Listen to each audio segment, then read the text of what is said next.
Okay, well, here I am again. I'm all ready to spin another yarn. No, really it's the truth though. I'm not making none of this up. It's the story of my life. And I left off where I bought this Harley Davidson motorcycle, that big old motorcycle in Seattle. What it was ex-police bike. They're selling all their motorcycles and getting new ones. But their old ones was just like new. They looked new to me and ran good. So anyway, I bought one and with that, me and my wife, we did a lot of riding around this Seattle area, and it was a lot of fun.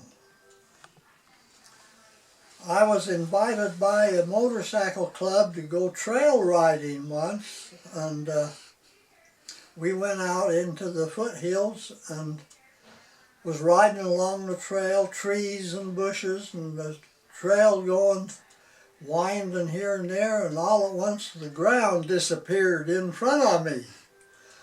And my goodness, for a minute there I was quite startled, but it didn't go straight down. It was just enough that the wheels stayed on the ground.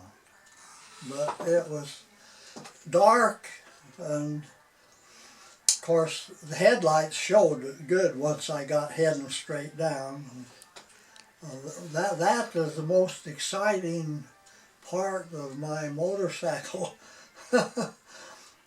trail riding. After that,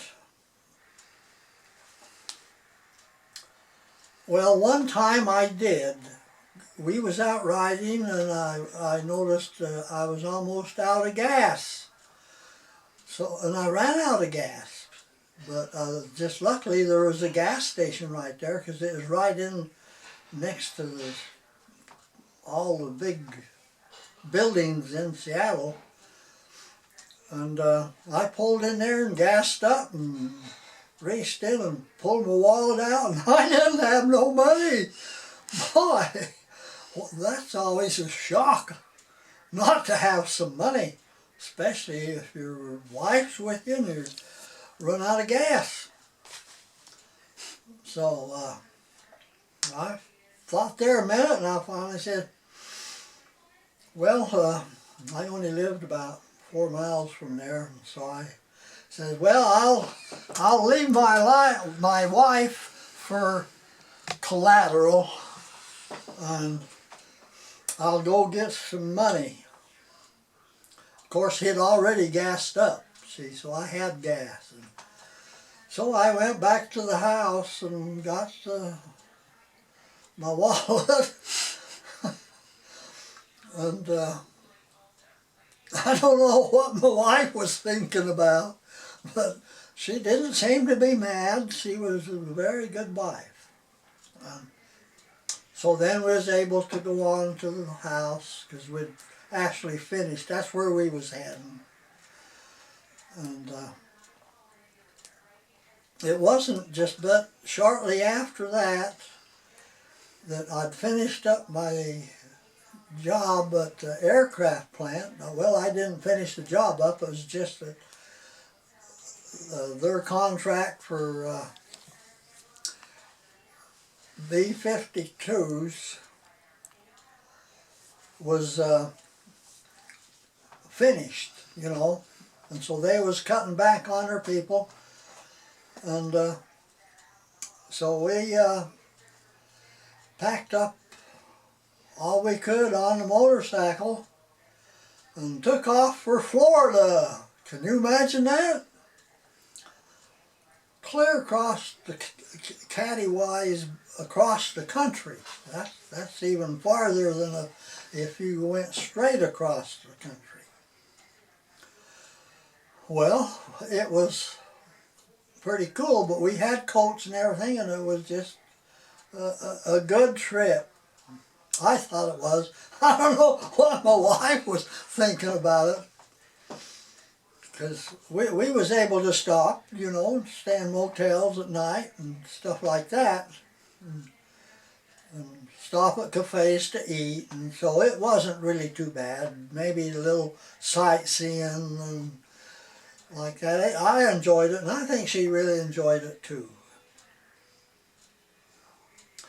Until I got about, it was about 80 miles from Defuniak Springs, Florida. That's where I was going. And that's just up in the Panhandle, about 20 miles from the beach. It was on the main highway. The main highway runs through, and that part of Florida is pretty heavily wooded. A lot of underbrush and stuff. And the reason I stopped there, that's where my wife's parents lived. And anyway, about 80 miles before I got there, I think I had burnt bowels or something in that motorcycle, because it stopped running.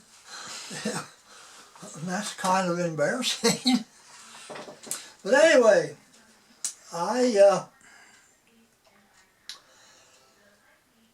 next day we got our bags and everything and caught the next Greyhound bus going through and went on to Defuniak, and I talked to the guy if it was all right to leave the motorcycle parked out back of his motel, or in the back part of it.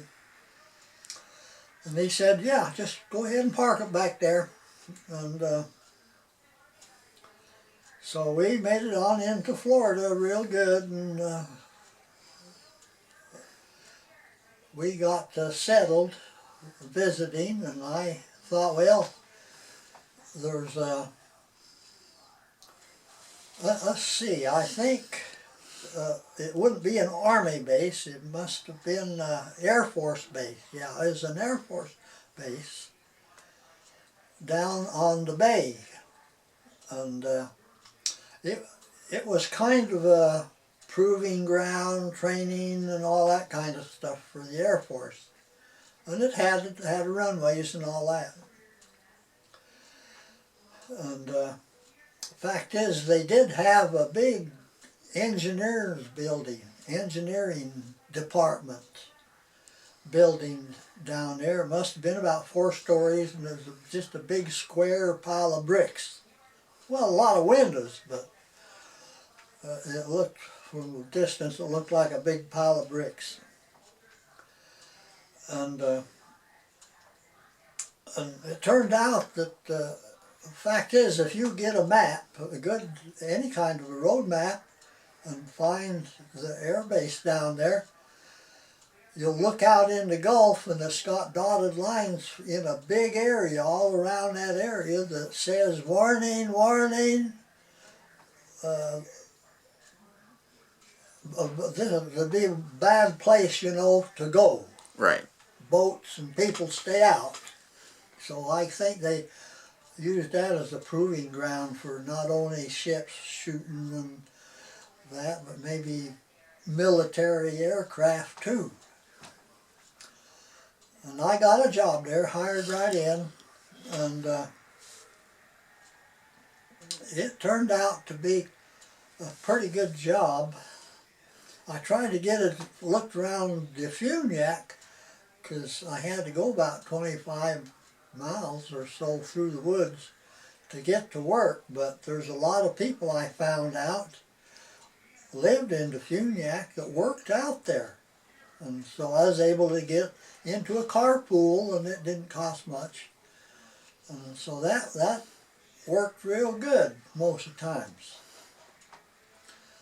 And so I have a couple experiences that I thought was pretty good I'll share with you, which they're not too embarrassing. Anyway, first job I got was a machine gun. Or our engineering thing had different pairs of engineers that worked together, or depending on what you was working on. They was working on one big project on developing a new bombing technique. And they got that contract from the government because this was when we was at war with Germany. And in Germany, our bombers would load up with bombs, but the enemy's radar would pick them up maybe 5 miles from the target, from the city that they were going to bomb. And they had an awful high rate of getting shot down because the fighters had plenty time to get up there and get ready to dive in on them, you know. Right. So in the engineering department, and I guess I don't know whose idea it was to start with, because it was already going good when I got there, to develop a method of toss bombing. And that means just what it is. You take an airplane and go with its bombs and go up at an angle, a good climbing angle for the plane, where you're as close to straight up as mathematically it was best to be,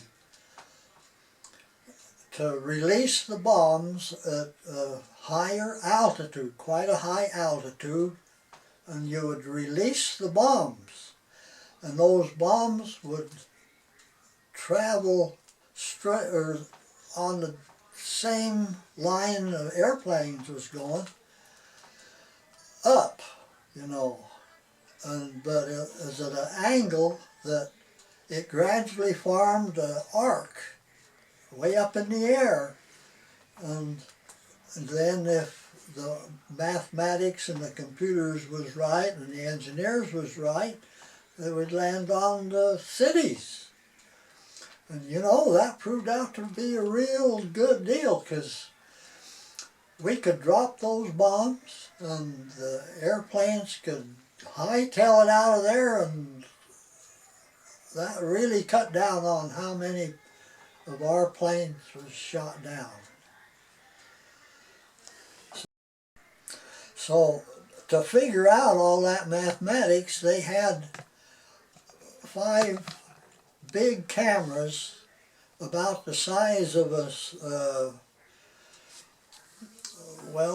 truck, pretty good sized truck, not the biggest of trucks, but that had 2 seats on it with cranks, and it was big, powerful cameras where the engineers would track the bombs.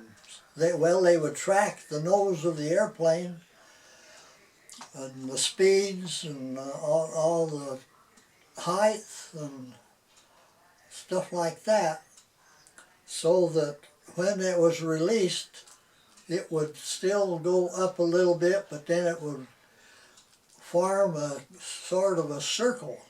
With gravity would pull it a certain arc, and it was all mathematically figured for that bomb to land on the town. And boy, it was pretty accurate. Well, these cameras, when we was developing it with our planes going and tossing bombs and getting the data, that's how they figured all that out mathematically, because they would take pictures of the nose of the plane that had the bombs and actually measure everything, you know, the speed and when they let it loose and how far the bomb would go and when they landed. And they did that for different size bombs. And so it turned out to be a real success. Well, they'd take those films and they had what they called film readers. And they was in a chair, something like I'm sitting in, where the sides was this, like a cabinet, just hanging on this chair, and one on each side, and that was filled with electronics. And it had a screen so that they could mathematically track the picture on the film with the inputs to the computers.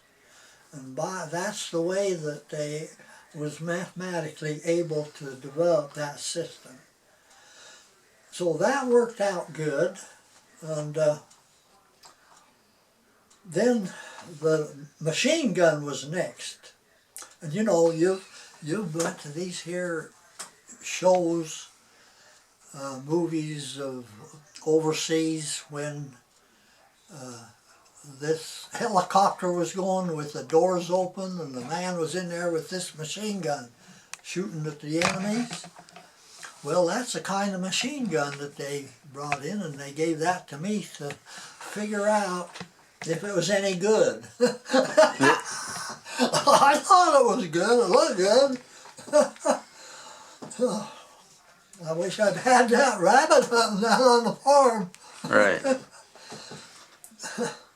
But, so I really liked that, because I set up out in the woods there a little range where I had a tripod with the machine gun on it, and I had the equipment that I could measure the speed of the bullet and accurately, naturally figure out how accurate it was.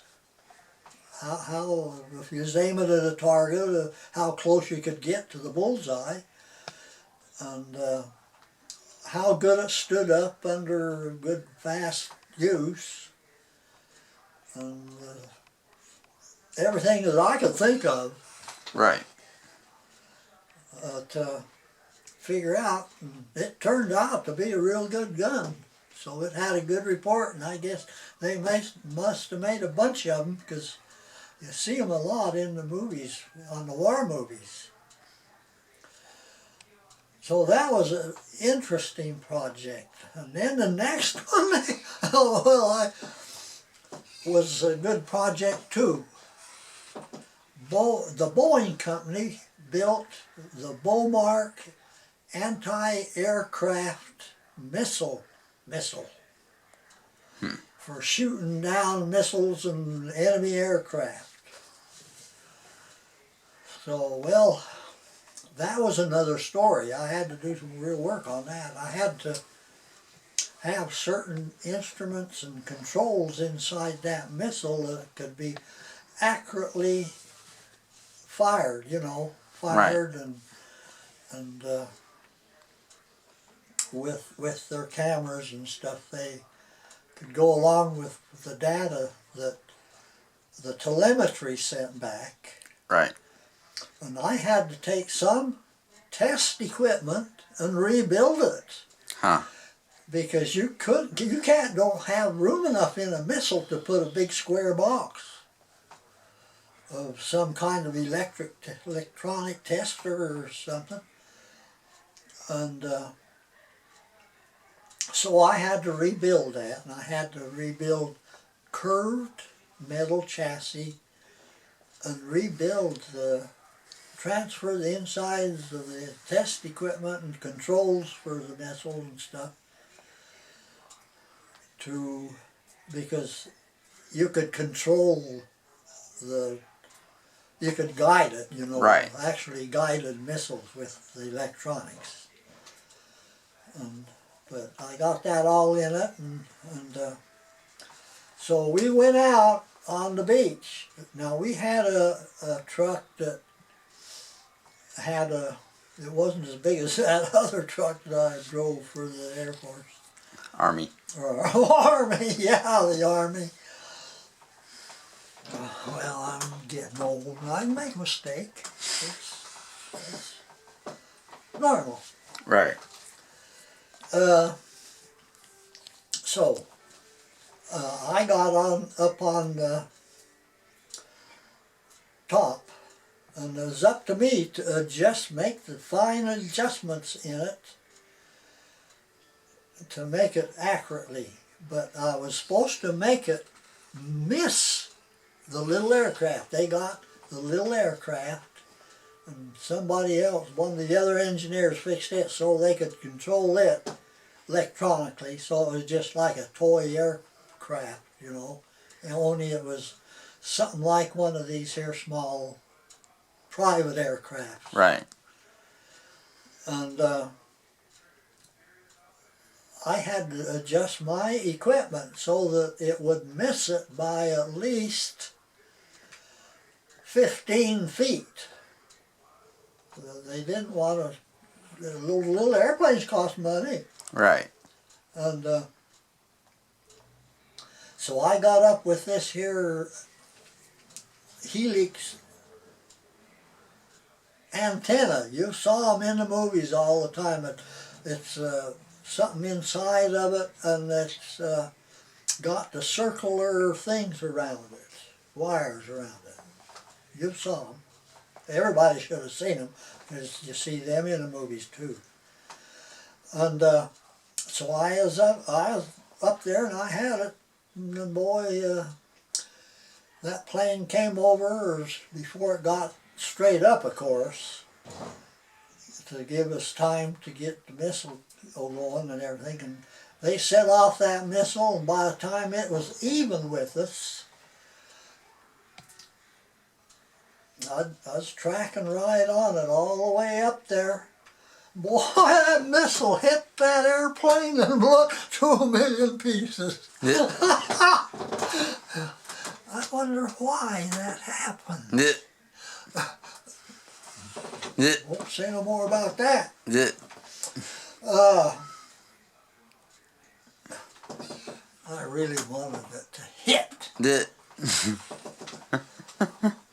Okay, let's see now, there must have been some other interesting project.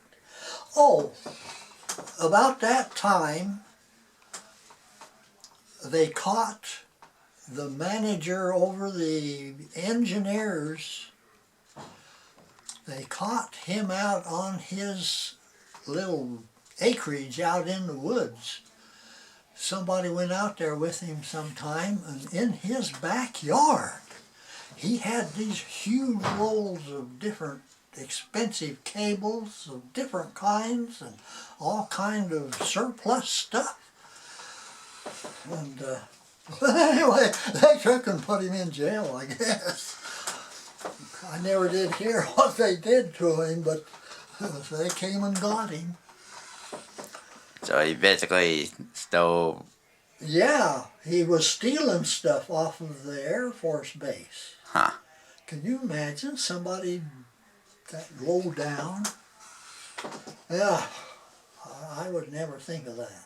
Well, I never did, because I knew I couldn't get away with it. I never could get away with taking anything from any store or any place. Well, I think that came from when I was a kid and got caught when I was 5 years old and put in jail. I think that stuck with me. Yeah. Well, so they gave, afterwards, about a week afterwards, one of the guys came that's in administration part, came and patted me on the shoulder and says, "Well, Brown, I'm going to tell you something that I probably shouldn't, but you got the highest score on the test." See, they gave us, all the engineers, a test right after that happened, because they was looking for a new manager. And he came up to me and he said, "You got the highest score." And he says, there wasn't, and you know, it's one of these tests that's about as thick as a book, and it takes you quite a while to answer. Right. 300 or 400 questions, and they had dumb questions like, if you was invited to a party, would you like to be the one that did the dishes, or maybe the one that planned the whole party, or maybe the one that figured what dance music to play, or so forth. And naturally, I put on there I wanted to be the one that was the head of it all, Right. the boss. But anyway, he said there wasn't one engineer or any engineer that got over 30 points. Now, you remember that. And then he said, your score was 80. Huh.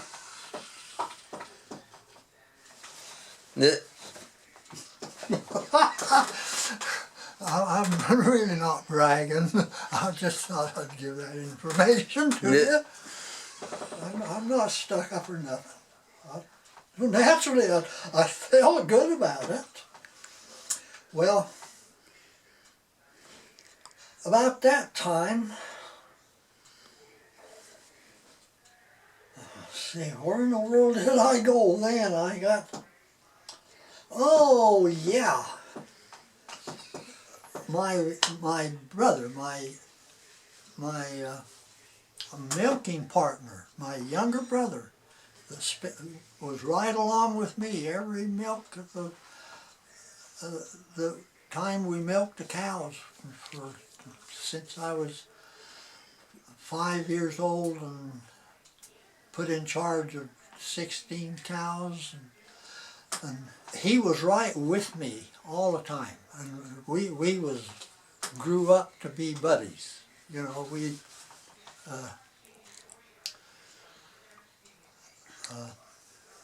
got along good together. Right. But anyway, when I got out of course, the next year he was drafted into, and he went in the Army, but he was a fairly smart kid anyway, and he got in to a mechanics school. Huh. on learning how to repair all kinds of cars and trucks and things like that. He once told me that when he was in Germany or out there somewhere by Germany, he told me that he built a hot rod. I guess he was over the garage or something to get away with something like that. Right. Excuse me. No problem. Anyway, what I'm getting at, he had got out of the Army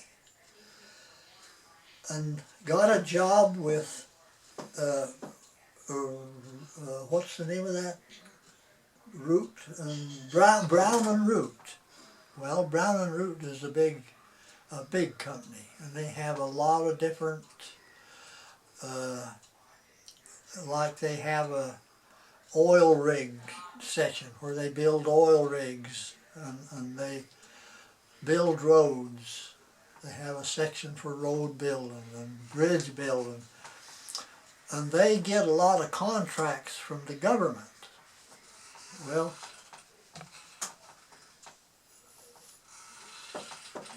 for building, you know, like when we first went over there, what's the name of that place? Do you remember the first place we went over? Well, anyway, they went over there and built roads and the barracks and the houses for the base. Ah. Well, he didn't go over there. He got a job with Brown. Well, he might have done that. I never did ask him what he did after he got out. But anyway, he was working for Brown and Root on a power plant that was going up in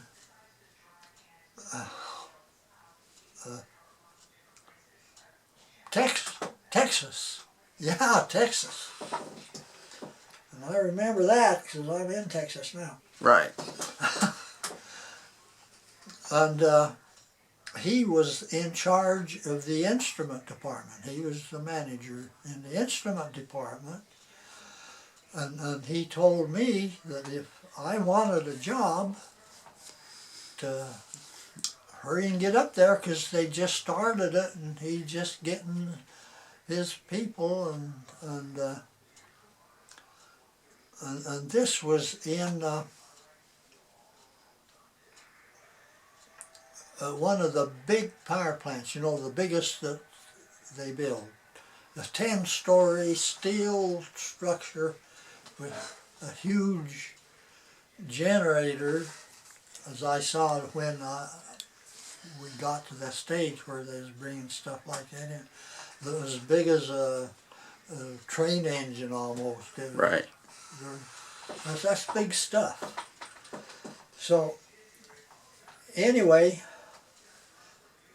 instead of even waiting to see if I was going to be the manager over there, which would have been good, but I checked in on it and the pay wasn't all that hot. I mean, they don't pay you very much in civil service. Right. To my notion. Now, and at the time, well, anyway, he said he'd hire me in, but he could only hire me in as a helper. And I'd have to learn how to be an instrument fitter in power plants. And that he could only give me about, I think it was $3 an hour. That was just hiring in as a helper. But he said it wouldn't take long, I'd be making a lot more. Right. So I went up there and hired in, and I worked and learned what a helper had to do. They had to go around with a bucket of tools or whatever the journeyman was, the fitter. They called them fitters, the people that worked for the instrument department. And so I went ahead and after working 3 months, I got from $3 an hour, I got up to $6 an hour raise just to making fitter. And it was a fitter helper. Yeah. So then I worked another 3 months and made fitter. You know, you had to make a fitter helper. Right. And then a fitter. And so I was making $12 as a fitter. And what I was making back as an engineer at Eglin Air Force Base was about $3 an hour. And that's pretty poor. Right. You know, I couldn't afford a big fancy house. Well, I did. I could rent a house because you could get houses a lot cheaper than you can now. Right. But so building a power plant like that it takes 4 years to build a power plant like that. So you know they're complicated and a lot to them. Right. And but by the time I was through, I was a top fitter. I was making probably about $16–20 an hour.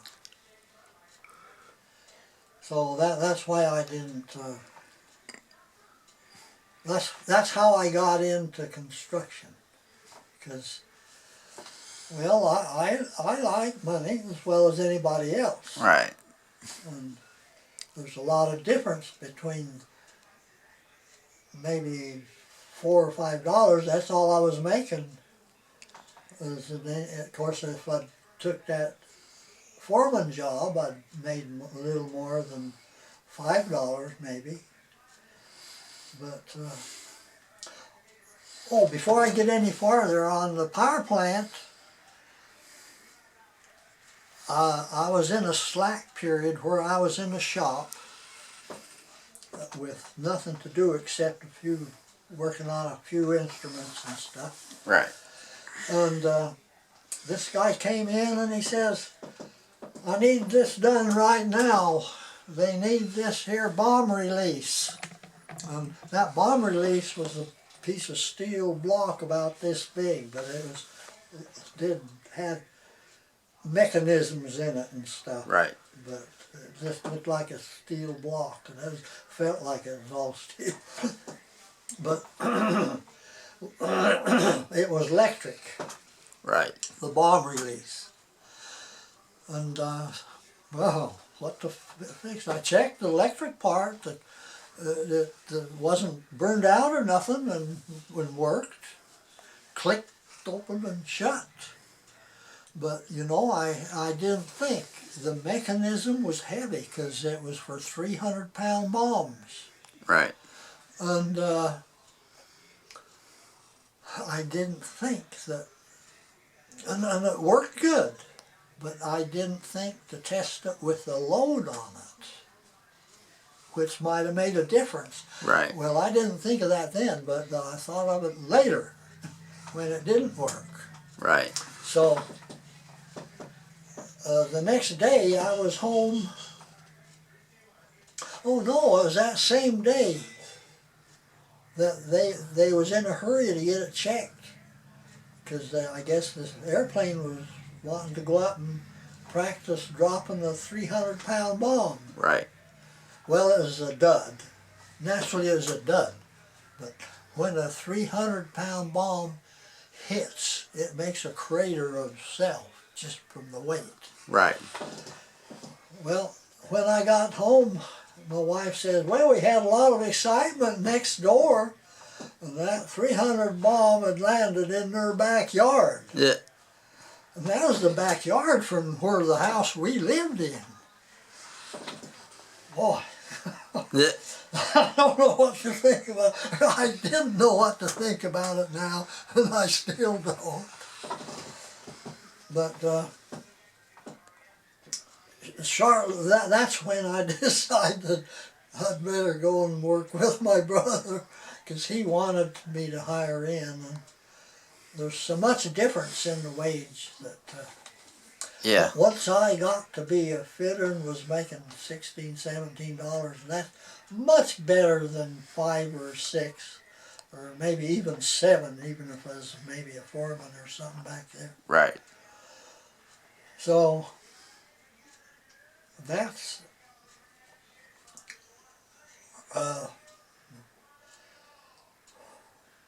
when it was, I still I made fitter before I left that job.